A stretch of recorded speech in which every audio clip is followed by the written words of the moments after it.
सन्निधि में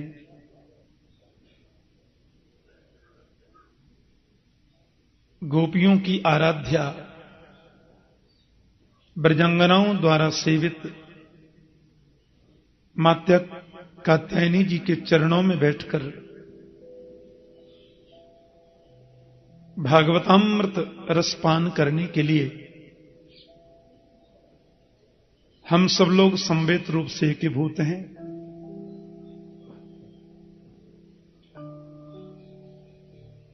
महात्म्य का वर्णन बड़े संक्षिप्त रूप में कहेंगे, क्योंकि वृंदावन में तो कथा होनी चाहिए। मेरे जीवन की 684वीं कथा मैं यहां कर रहा हूं। 683वीं कथा कल पूर्ण हुई। वैसे तो ये 683वीं कथा होनी थी, पर बीच में कथा और व्यस्तता में आ गई तो ये नंबर 84वां हो गया।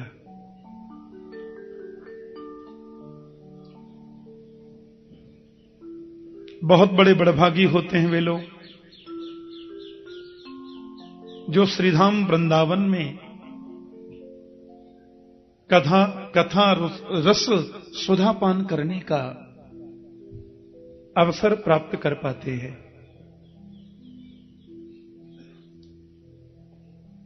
कथा तो हम लोग सब जगह करते ही हैं, देश में विदेश में हजारों लाखों लोग आनंद रस पीते ही हैं। लेकिन साल 2 साल में एक आध बार कथा जब मैं श्रीधाम वृंदावन में करता हूं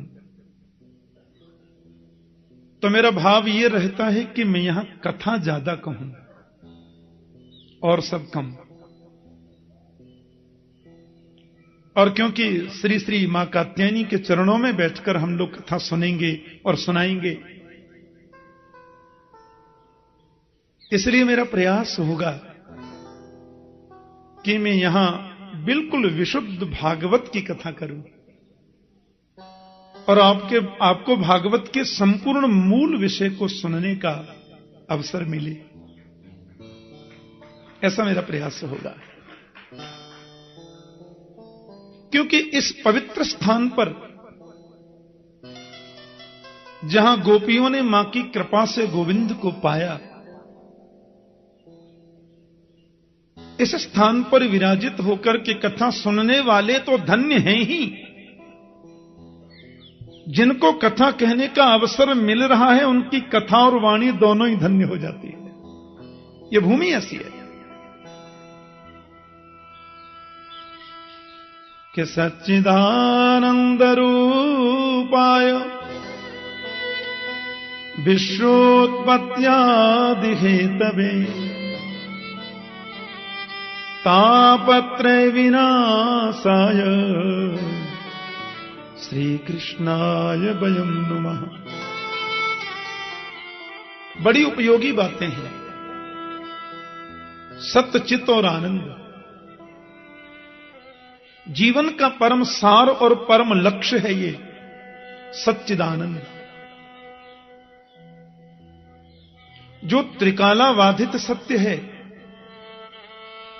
जो आदि मध्यांत सत्य है, जो अपरिवर्तनीय सत्य है, उसे हम सत्य बोलते हैं। सत्यव्रतम सत्यपरम त्रिसत्यम सत्यस्य योनिम निहितम च सत्ये सत्यस्य सत्यम मृत सत्य नेत्रम सत्यात्मकम त्वाम शरणम प्रपन्नाः। जो सत्यव्रत है, त्रिसत्य है,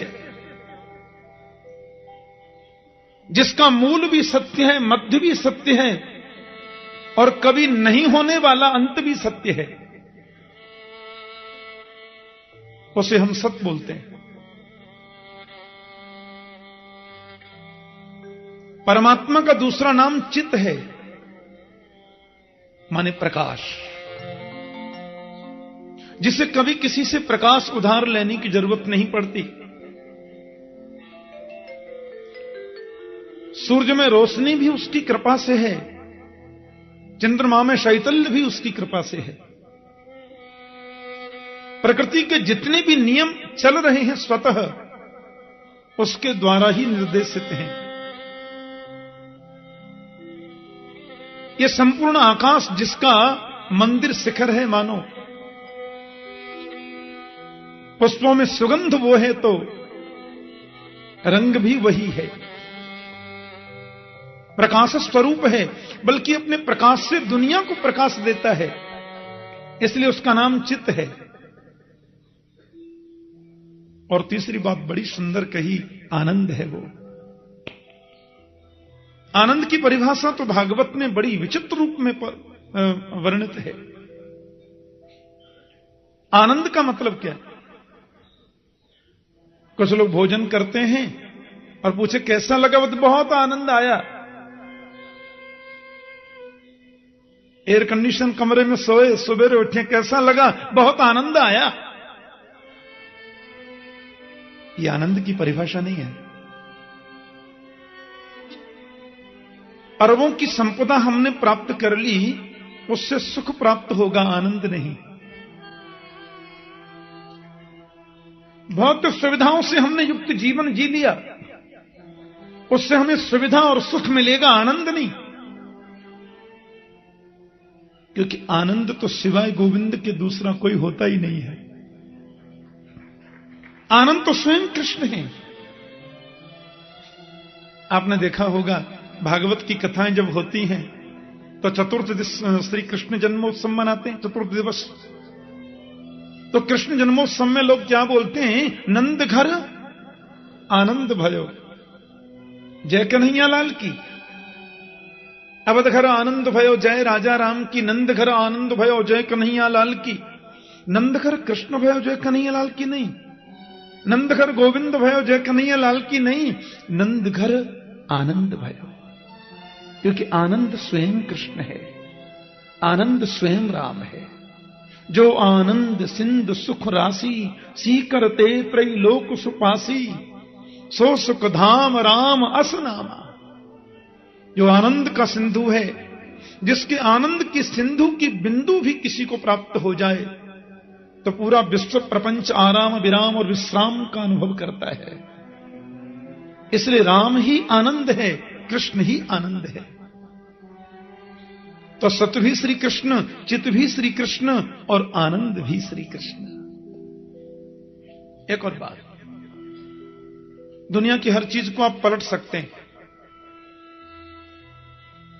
सुख का उल्टा तो दुख होता है, रात्रि का उल्टा दिन होता है,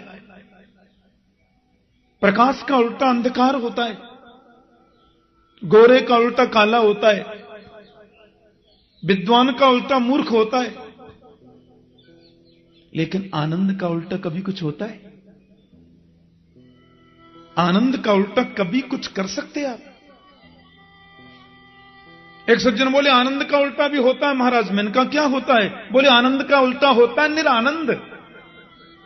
मैंने कहा निरा तो तुमने अपनी तरफ से लगा लिया, आनंद तो जैसे कि तैसा ही है। और निरा तो हमने जोड़ दिया न जी, आनंद तो जैसे कि तैसा है। अब उसको निरानंद बोल दो, चाहे परमानंद बोल दो, चाहे ब्रह्मानंद बोल दो, चाहे विषयानंद बोल दो, उसके पहले निरा लगाओ, चाहे परम लगाओ, चाहे विष लगाओ, चाहे ब्रह्म लगाओ, लेकिन आनंद को आप पलट नहीं सकते। आनंद को बदला जा नहीं सकता, क्योंकि आनंद सत्य है और वो त्रिकालावाधित सत्य है, आदि मध्यांत सत्य, उसको आप बदल कर सकते हैं। तो सत्य भी श्री कृष्ण है, चित्त भी श्री कृष्ण है और आनंद भी श्री कृष्ण है। विश्वोत्पत्त्यादि हेतवे, वो जरा सा मुस्कुराता है, सृष्टि का सृजन हो जाता है। वो जरा सा गंभीर होता है, सृष्टि का पालन हो जाता है। और वो भ्रुकुटी को जरा सी टेढ़ी कर लेता है, प्रलयंकाली समुद्र में सब डूब जाते हैं। तो विश्वोत्पत्त्यादि हेतवे, विश्व की उत्पत्ति पालन और लय का हेतु भी तो एकमात्र गोविंद है। तापत्रय विनाशाय, तीनों प्रकार के तापों को नष्ट करने की, जिनके नाम में शक्ति है। तीनों ताप, आध्यात्मिक ताप हो, चाहे आदि दैविक ताप हो, चाहे आदि भौतिक ताप हो, कोई भी ताप गोविंद के नाम के सामने रुक तो नहीं पाता। तो तापत्रय विनाशाय दैहिक दैविक भौतिक तापा राम राज्य काहू नहीं व्यापा। गोविंद की सन्निधि, परमात्मा राम की सन्निधि तीनों तापों को विनष्ट करती है। तापत्रय विनाशाय। ऐसे श्री कृष्णाय वयम नमः, श्री कृष्ण को हम प्रणाम करते हैं। वयम नमः माने मैं नहीं या केवल एक नहीं, हम सब मिलकर उनको प्रणाम करते हैं, क्योंकि भागवत के प्रधान प्रतिपाद्य तो मेरे गोविंद हैं, श्री कृष्ण ही है ना। इसलिए महात्मा के प्रथम श्लोक में श्री कृष्ण को वंदन किया गया। भागवत के पूज्य आचार्य हैं भगवान सुखदेव स्वामी। यम प्रव्रजन्तमनुपेतमपेत कृत्यम द्वैपायनो विरह कातरा जुहाव पुत्रेति तन्मयतया तरवोऽभिनेदु तम सर्वभूतहृदयं मुनिमानतोऽस्मि। आहा, 12 वर्षों तक जिन्होंने मातृगर्भ में वास किया, जो जन्म से ही सन्यासी है। मुंडन तो तब कराना पड़ता है जहां केश आ जाए। संस्कारों की जरूरत तो वहां होती है जहां संस्कारों का अभाव है। जो त्रिगुणातीत है, सत्वगुण रजोगुण तमोगुण तीनों से परे है, वो जन्म सन्यासी है, जन्म से ही सन्यासी। 12 वर्षों तक मातृगर्भ में समाधिस्थ रह करके जिसने भागवत चिंतन किया और संन्यस्त गच्छन्तम, जन्म लेते ही जो संन्यास लेकर वन की ओर प्रस्थान कर रहा है, 16 वर्ष की जिसकी अवस्था, जन्म के तुरंत बाद जो 16 वर्षीय प्रतीत हो रहे हैं, श्याम वर्ण की जिनकी दिव्यांग कांति है, बड़ा अद्भुत जिनका आभा मंडल है, लंबी भुजाएं हैं, चौड़ा दिव्य वक्षस्थल है, जो दिगंबर हैं, दिगंबरम वक्त्र विकीर्ण केशम। भगवान शुकाचार्य आगे आगे जा रहे हैं और महर्षि वेदव्यास जिनको लौटाने का सतत प्रयास कर रहे हैं। लेकिन व्यास जी पुत्र पुत्र कहकर के बोल रहे तो वृक्ष अविनेदु, वृक्षों ने कहा आप किसको पुत्र कहते हैं महाराज? कितनी बार ये आपका पुत्र बन चुका, आप इसके पुत्र बन चुके, कौन जानता है। व्यासी महाराज ने भी जब ये जाना कि वास्तव में ये तो सर्वभूत हृदय है, ये तो भगवत स्वरूप है, तो वे लौट करके चले गए। तम सर्वभूत हृदयम मुनिमानतोस्मि। ऐसे भगवान सुखदेव के चरणों में हम बार बार प्रणाम करते हैं, बार बार वंदन करते हैं। मां कात्यायनी के चरणों में बैठ करके हम लोग इस अमृत रससुधा का पान करने के लिए एकत्रित हैं। ऐसे ही पुराण की कथा के लिए एक बड़ी सुंदर भूमि बताई शास्त्रों में, उसका नाम है नैमिषारण्य। 88,000 संत जन विराजमान थे, जिनका जीवन ही कथा है। एक पुराण की कथा पूरी हुई तो दूसरी प्रारंभ। आपस में ही चर्चा करते हैं, कभी किसी को वक्ता बना करके बैठ जाते हैं। लेकिन आज अपने नित्य के कर्मों से निवृत्त होकर के वो ऋषि जन जब बैठे थे, शौनकादि बोलते हैं उन्हें, उनके मध्य में आदरणीय सूत जी महाराज पधारे। वे ऋषि तो बड़ी लंबी उम्र वाले हैं, कोई 1000 वर्ष के हैं, कोई 10,000 वर्ष के हैं, कोई लाख वर्ष के हो गए। और आश्चर्य की बात यह है कि वो सभी ब्राह्मण हैं। आज उनकी कथा के मंडप में, उन ऋषियों की मंडली के मध्य में बिल्कुल एक युवा संत आया। महर्षि वेदव्यास के परम प्रिय शिष्य, भगवान शुकाचार्य के गुरु भ्राता। और आश्चर्य की बात यह है कि ये ब्राह्मण नहीं है, प्यार से बोलो जय श्री कृष्ण। अब देखो, ये तो आपको ध्यान रखना पड़ेगा 8 दिन पूरा, कि कुंभकर्ण की पत्नी श्रीमती निद्रा देवी जो हैं, वो कथा में थोड़ा गड़बड़ तो करती। हां, एक माता तो मेरे से बोली, ठाकुर जी थे इतनी सोनी कथा बाँचो थाने के बताऊं महाराज। मैंने कहा क्या अच्छा लगता है आपको कथा में? बोले मैं 2-2 गोली नींद की खाऊं तऊ माने नींद को नहीं आवे। थारी कथा में तो बैठते ही माने ऐसी चोखी नींद आवे थाने के बोलूं महाराज। मैंने कहा किसी काम में तुमने मुझे पास तो किया माता। वो जरूर आती है। हां, श्रीमती निद्रा। कुंभकर्ण की मृत्यु के बाद में उन्हें बड़ा रोष हुआ और राम जी से बोली, आपने मेरे पति को मार दिया, बदला लेकर के मानूंगी। राम ने कहा कैसे लोगी बदला? निद्रा बोली, बताओ बैकुंठ में कौन जाता है? राम जी बोले, वही जाते हैं जो कथा सुनते हैं। निद्रा बोली, यही तो तरीका है। जहां भी कथा हो रही होगी वहां श्रोताओं के सिर पे जाके मैं आसीन हो जाऊंगी। बेचारे व्यास जी कथा सुनाते रहेंगे, श्रोता झोंका लेते रहेंगे। कोई सुनेगा ही नहीं तो बैकुंठ जाएगा ही नहीं, तो खाली गोदाम में तो ताला लगवाना ही पड़ता है ना जी। राम ने कहा बरोबर है देवी, लेकिन अपन भी एक नियम लगा देंगे। बोले क्या? कि हर 5 मिनट बाद जय श्री कृष्ण बुलवा दिए करेंगे। वो जरूर आती है। तो 8 दिन का ये अनुष्ठान है हमारा, उसमें आकर वो विघ्न न कर दें, इसलिए जय श्री कृष्ण जरूर याद रखा करें। हां, माता के चरणों में बैठे हैं और जय श्री कृष्ण बोलेंगे तो मुझे एनर्जी मिलती रहेगी। बोलो जय श्री कृष्ण। हां, शारीरिक थकान तो होती ही है, लेकिन जय श्री कृष्ण से करंट मिलता है। अब उन शौनकादि ऋषियों ने आदरणीय सूत जी को देखा, सब खड़े हो गए। पधारिए, बहुत कृपा की आपने।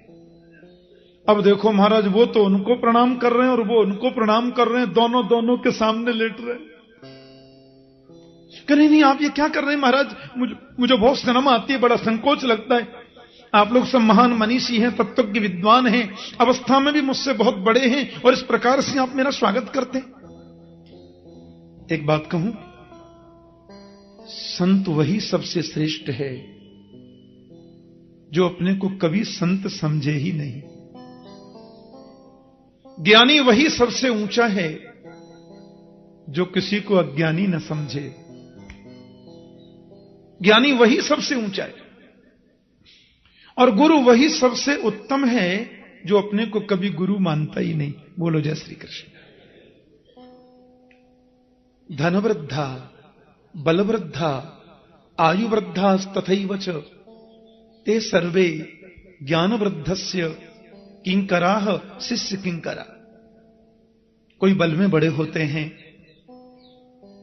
कोई आयु में बड़े होते हैं, कोई धन में भी बड़े होते हैं, लेकिन ते सर्वे ज्ञानवृद्धस्य, ज्ञान में जो बड़ा होता है ना, वो सबसे आदरणीय और सबके लिए पूजनीय होता है। शौनकादि ऋषियों ने बिल्कुल निष्पक्ष भाव से अपने मन की बात सूत जी से कह दी कि अज्ञान अध्वांत विध्वंस कोटि सूर्य समप्रभ सूताख्या ही कथा सारम मम कर्ण रसायनम। मानव के जीवन में जो अज्ञान रूपी अंधकार बैठा है, उस अज्ञान अंधकार को दूर करने के लिए सूत जी आप करोड़ों सूरजों के समान हैं, कोट सूर्य समप्रभ। इसलिए आज आपसे विनम्र निवेदन है, ऐसी कोई कथा हमें बताओ जो कानों के द्वारा अमृत रस का काम करे। मम कर्ण रसायनम। और एक बात आपसे स्पष्ट कह दें, हमें कोई दुख नहीं है और हमने कभी दुख को दुख समझा भी नहीं है, और कदाचित दुख आवे भी तो सूत जी दुख और सुख तो मन की मान्यता है। जिसको हमने मान लिया वो सुख है, और जिसको मान लिया वही दुख है। वास्तव में तो सुख भी कुछ नहीं होता और दुख भी कुछ नहीं होता। लेकिन जब संसार के लोगों की ओर हम नजर डालते हैं तो देखते हैं वो दुख को ही सुख मान करके बैठे हैं। और वे दुख को दुख मानकर उसमें ज्यादा दुखी हो रहे हैं, क्योंकि मान्यता ही दुख को और ज्यादा जन्म देती है। इसलिए हम ऐसी कथा सुनना चाहते हैं जो कथा सुने हम और दुख दूर हो जाए संसार के लोगों का। ऐसी कथा हमें बताओ कि श्रेयसाम यद भवे श्रेयः पावनानां च पावनम् कृष्ण प्राप्तिकरं सस्वत साधनम तद्बदादुना। श्रेष्ठ में भी जो परम श्रेष्ठ है, पवित्रों को भी जो परम पवित्र बनाता है, और ऐसी कथा जो गोविंद से मिलाने वाली है। एक बात कहूं, कभी किसी संत के पास में जाकर यह प्रश्न मत करो कि दुकान कैसे चलेगी। किसी भी महापुरुष के पास में जाकर के यह प्रश्न मत करो कि फैक्ट्री में बरकत कैसे होगी। किसी महापुरुष के पास में जाकर यह क्वेश्चन मत करो कि घर में पोता होगा कि नहीं। संतों के पास जाकर तो एक ही प्रश्न करो, गोविंद मिलेगा कि नहीं, कन्हैया की प्राप्ति होगी कि नहीं। और यह प्रश्न आपने किया है तो सर्वोत्तम प्रश्न है, इससे ऊंचा कोई प्रश्न नहीं होता। और ध्यान देना, दुख भी मिलेगा हमारे कर्मों से, सुख भी मिलेगा हमारे कर्म से, लेकिन भगवत शरणागति, गोविंद की प्राप्ति तो संत कृपा से ही संभव है। इसलिए दुख और सुख तो हमें मिलने वाले हैं। ना भुक्तम क्षीयते कर्म जन्म कोटि शतैरपि अवश्यम एव भुक्तव्यम कतम कर्म शुभाशुभम। जैसा कर्म अपन करते हैं वैसा फल मिलने वाला है, और बोया पेड़ बबूल का तो आम कहां से होए, संभव ही नहीं है। लेकिन संत कृपा करते हैं तो भगवत शरणागति प्रदान कर सकते हैं। संत कृपा करते हैं तो गोविंद को आपको प्रदान कर सकते हैं। इसलिए महापुरुषों के पास में जाकर यदि प्रश्न करना है तो यही प्रश्न करो, कृष्ण प्राप्ति करम शाश्वत साधनम तद्बदाधुना। ऐसा साधन बताइए जो कृष्ण की प्राप्ति कराने वाला हो। बहुत प्रसन्न हो गए सूत जी। सच्चा संत ऐसे प्रश्नों से ही प्रसन्न होता है। संसार की व्यर्थ की बातों से हम संतों के क्षण को बर्बाद करते हैं। और महाभारत में लिखा है कि संतों का क्षण और अन्न का कण कभी बर्बाद मत करो। महापुरुषों के पास जाकर तो गोविंद मिलन की साधना पूछो। आदरणीय सूत जी महाराज गदगद हो गए। कालव्याल मुखग्रास त्रास निर्नाश हेतवे श्रीमद्भागवतम शास्त्रम कलौ क्षीरेण भासितम। ये कालरूपी जो ब्याल है, ब्याल बोलते हैं सर्प को। असल में हमारा जीवन क्या है? एक बहुत बड़ा अजगर सांप है और अपना मुंह खोल करके पड़ा हुआ है। अब मैं उस अजगर सर्प के मुंह के अंदर बैठा हूं, तो मेरा जीवन सुरक्षित कब तक है? जब तक वो सर्प अपना मुख बंद ना कर ले। उसने मुख बंद किया, यहां राम नाम सत्य हो गई। एक पल भी जिस मानव के जीवन का भरोसा नहीं है, उसको भी शीघ्र गोविंद से मिलाने की सामर्थ्य किसी में है तो केवल भागवत की कथा में ऋषियों। देवताओं को भी इस कथामृत को पान करने का कभी कभी अवसर नहीं मिलता है। राजर्षि परीक्षित को भगवान सुखदेव कथा सुना रहे थे, सब लोग जानते हैं प्रसंग। अमृत सुधा को लेखन के देवता लोग आए, कलश सामने रखा और बोले, परीक्षित को जो आप अमृत पिला रहे हैं कथामृत, वो हमें दे दीजिए, और इस भागवतामृत को परीक्षित को पिला हमको दे दीजिए, और ये स्वर्ग का अमृत परीक्षित को प्रदान करें।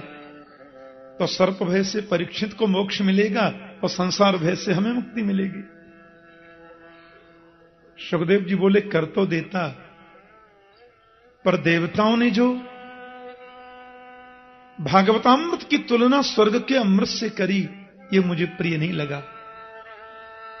देखो तो स्वर्ग का अमृत है क्या?